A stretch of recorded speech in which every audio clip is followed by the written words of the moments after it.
Oi, sou Vinícius Mariano, educador das escolinhas de futebol de Laranjeiras e de Patrimônio, do Programa de Esporte Educacional da Associação Caruçu. Hoje vou falar sobre a história do futebol no Brasil, parte 4.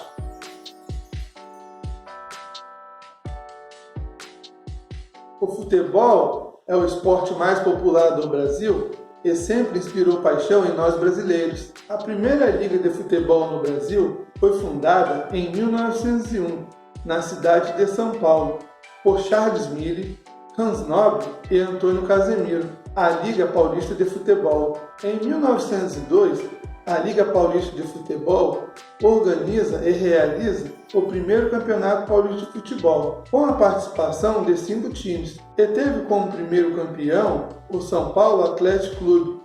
E Charles Miller foi o artilheiro com 10 gols e também foi campeão. A Liga Paulista de Futebol é a liga de futebol mais antiga do Brasil, que em 1941 começou a se chamar Federação Paulista de Futebol.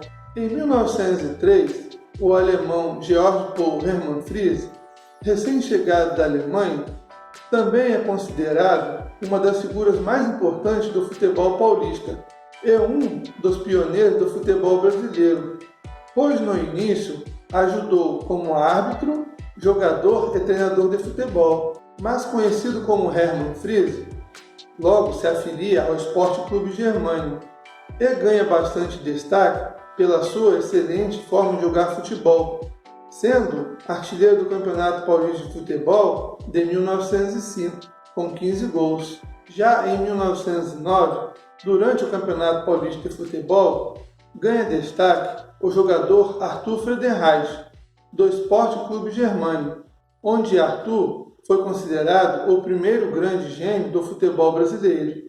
Charles Miller teve um papel muito importante no futebol brasileiro, porque além de introduzir o futebol no Brasil, ele também ajudou a organizar. Como Charles Miller havia jogado em selecionados na Inglaterra, ele acabou trazendo essa ideia para o Brasil, onde times de selecionados brasileiros enfrentavam times de selecionados estrangeiros, sendo assim nascendo o conceito de seleção brasileira de futebol e a rivalidade no futebol sul-americano.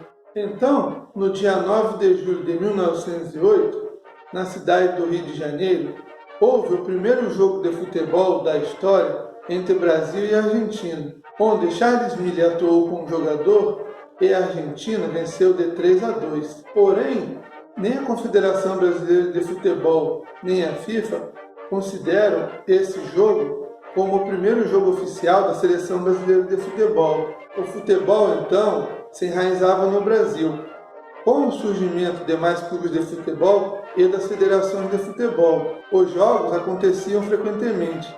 Sendo assim, o futebol caiu no gosto do povo e cresceu numa velocidade assustadora. Em julho de 1914, chega ao Brasil o Exeter City, clube de profissionais de futebol da terceira divisão da Inglaterra, para um jogo amistoso de futebol com o Brasil, após ter realizado uma excursão pela América do Sul. A Federação Brasileira de Esportes convocou os melhores jogadores em atividade no Rio de Janeiro e em São Paulo, que naquela época eram os grandes centros do futebol brasileiro. Entre os convocados estavam o lendário goleiro Marcos de Mendonça, Rubens Salles, Abelardo Delamare, Silvio Lacreca e o artilheiro Arthur Friedenreich, entre outros. Ali nascia a primeira formação da Seleção Brasileira de Futebol, pois os grandes jogadores de futebol foram convocados pela entidade máxima do futebol brasileiro daquela época. Então, no dia 21 de julho de 1914, na cidade do Rio de Janeiro, no estádio do Fluminense Futebol Clube, para um público de 5.000 pessoas, aconteceu o primeiro jogo oficial da Seleção Brasileira de Futebol, que jogou contra o Exeter City, onde o Brasil venceu de 2-0. Essa foi a quarta parte da história do futebol no Brasil. Se você gostou do vídeo, deixa aqui o seu like. E também sigam a Associação Caruçu em nossas redes sociais, Facebook, Instagram e YouTube. E assistam ao nosso próximo vídeo, a história do futebol no Brasil, parte 5.